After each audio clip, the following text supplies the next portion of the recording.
Those who already know me, you know that I don't like to debate, but last night I had one of the most satisfying debates I've ever had on this page, Jewish philosophy. You know, it's a page that attracts a lot of haters because we touch on topics that are often sensitive for many people. And I have a top 3 list of haters. Among those top 3 is this guy who calls himself Mir Ayakar. That's how he introduces himself to people, and he's obsessed with me. He's so obsessed that he created a page copying the name of our page. He makes countless posts about me, makes memes against me. He has a truly insane obsession, and he's been begging me for 2 years to debate. I hadn't accepted, and I'll explain to you why I hadn't accepted until last night, but the mistake I made was that I didn't record the debate. The only thing I was able to record was my voice during the debate because of an issue with the input-output settings of the program I use to record, which is OBS, and only my voice was recorded. Unfortunately, I wish I had recorded his voice and uploaded the full debate. It was a mistake not to. Because the one who ended up recording was this guy, this Mir Ayakar, and now that he has the recording, he doesn't want to release it. He didn't want to give it to me because he was terrified to see that after 2 years of begging me, let's debate, the moment of truth arrived, and I don't want to brag, but he got intellectually destroyed. If you saw the video, you would burst out laughing. You wouldn't understand how someone could have such a poor intellectual level.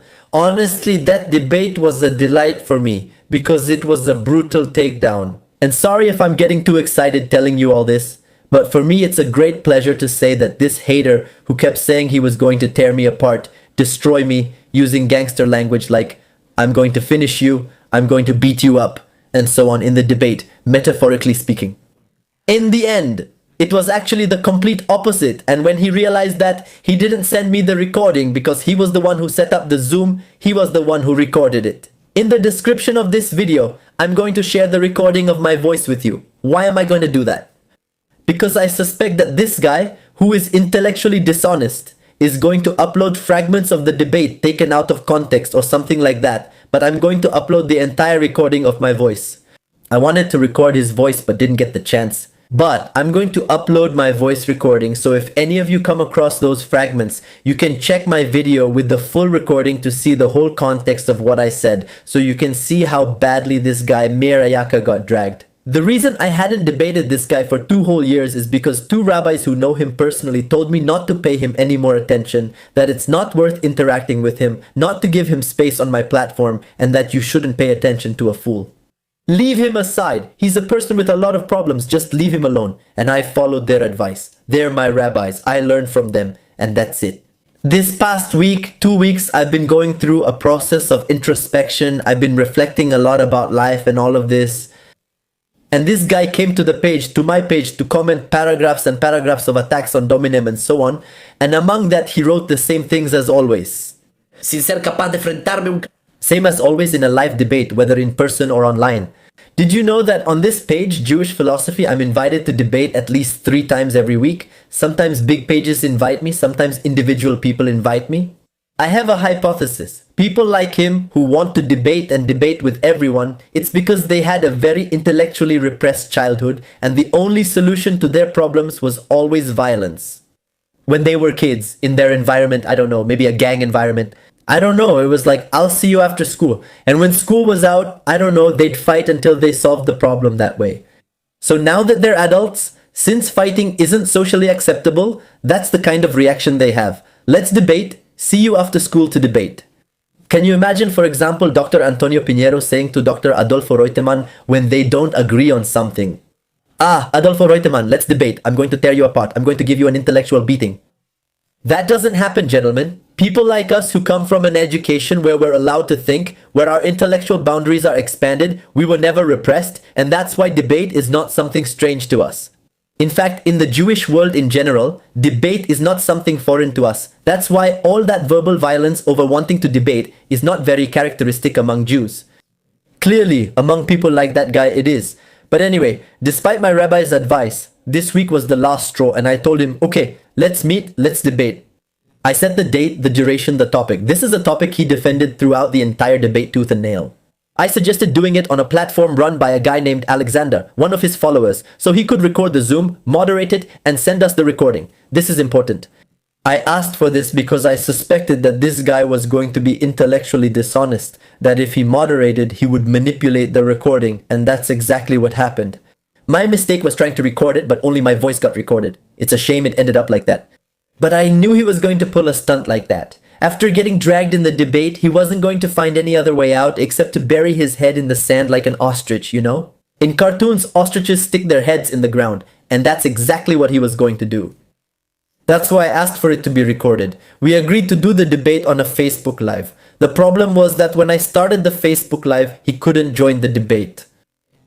I mean, he wasn't sending me the request so I could add him to the debate. Let me show you. This is a screen recording. Here, among all the users, this guy Mer Ayakar wasn't there. Even though he's in the comments, as you can see here, he's there. I'm ready with my personal profile. In the end, the solution we found was that he sent me a Zoom link, and we joined the Zoom.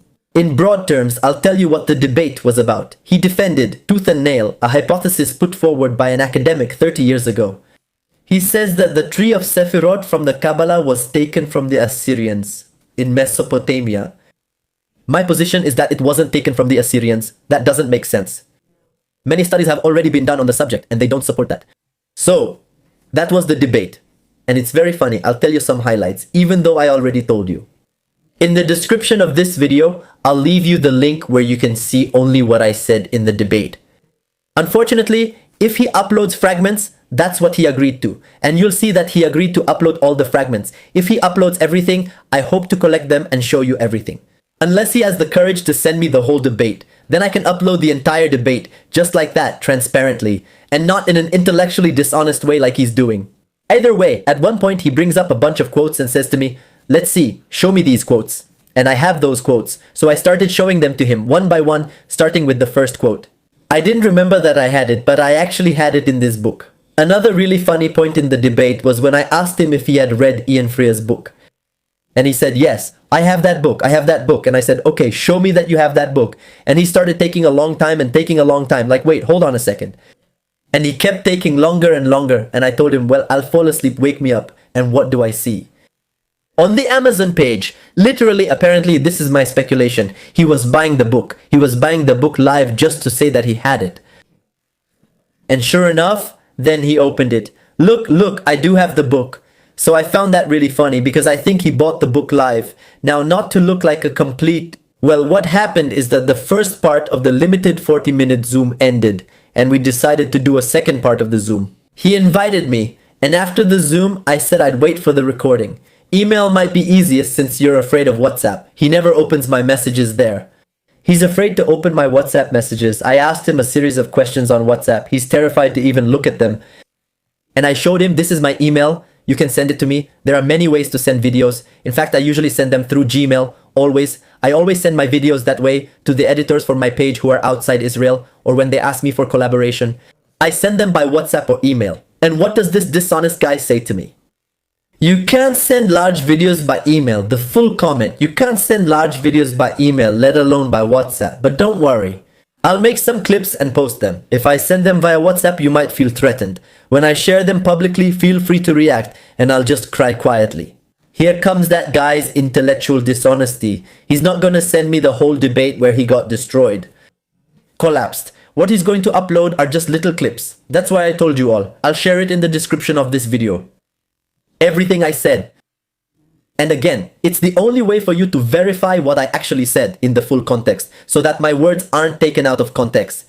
And I'm telling you, if he starts posting clips out of context, this video you're watching right now, throw it in their face to those who have contact with this guy, or those who follow him, or those who want to, or those who are interested in seeing the whole debate published and want to watch it, because it was a phenomenal debate. You're going to learn a lot from that debate. You'll learn about how to properly cite academic sources, and not like this guy who simply doesn't understand those topics. Anyway, there are a lot of things, but...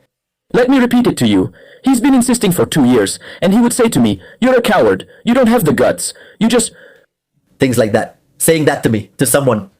From this whole war we're in now, which started on October 7th, 2023, I did more than 250 days in the army at war. So, this guy talks to me about courage. It makes me laugh.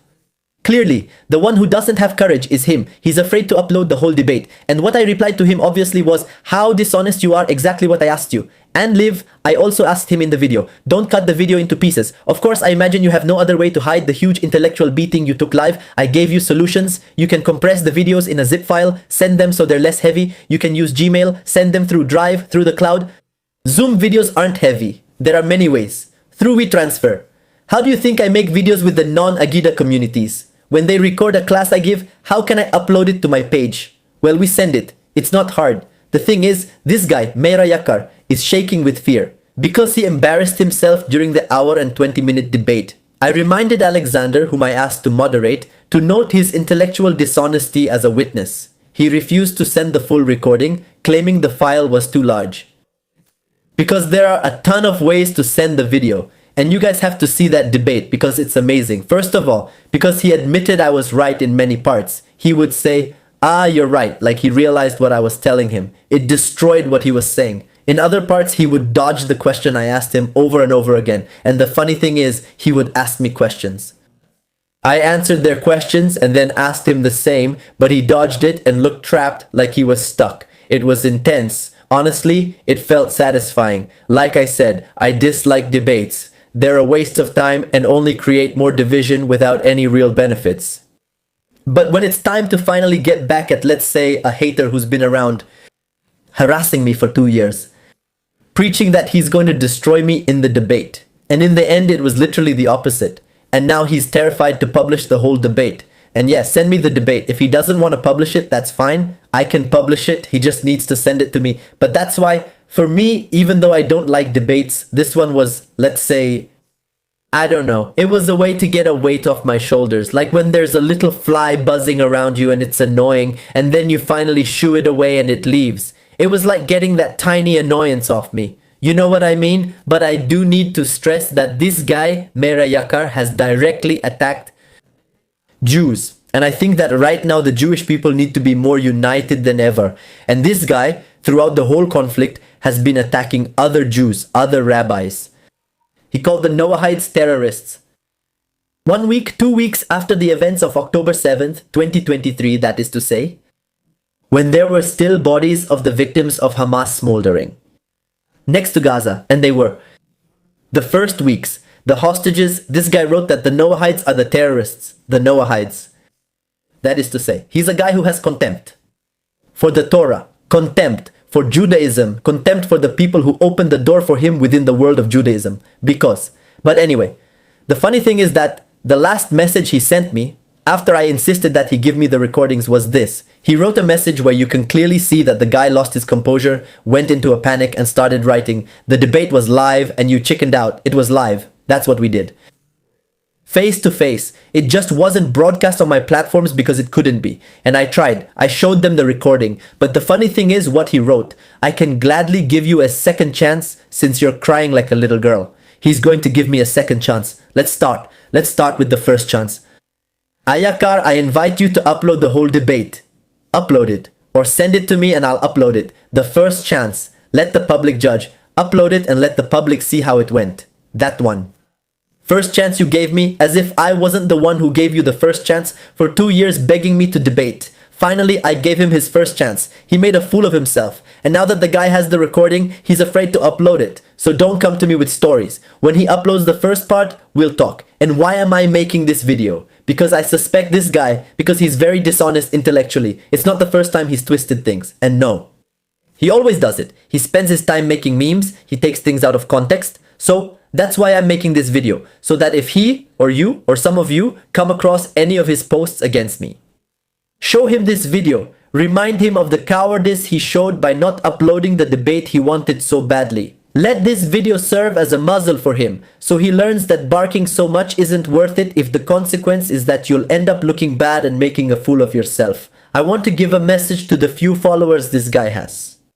Is that what you guys are following? Ask him yourselves. Insist. If you really trust your teacher that much. Keep pressing him to upload the entire debate, or he can send it to me and I'll gladly upload it. Keep pressing him. Let's see if he'll have the guts to do it. And to my audience, I say, be good people really. In the end, debating. With this kind of people, it's not productive. In general, in Judaism, there are two types of debate. Mahloket leshem shamayim, which means for the sake of heaven, that is, people. By dialoguing, by discussing, they're doing it because they want to reach the truth and because they're open to understanding a truth. But the other types of debate which are like this kind, what they're not looking for is the truth. What they're looking for is to beat the other person. I'm going to finish you, I'm going to destroy you. That's not the Mahloket leshem shamayim. That's not a discussion for the sake of heaven. And that's why it's useless. And that's the lesson I want to give you, those of you who follow us on this page. Don't get involved in these absurd arguments. For me, it was a waste of time. And in another way, I think I've gotten him off my back because he ended up looking completely ridiculous. Well, nothing more to say. Greetings from Israel and see you in future videos.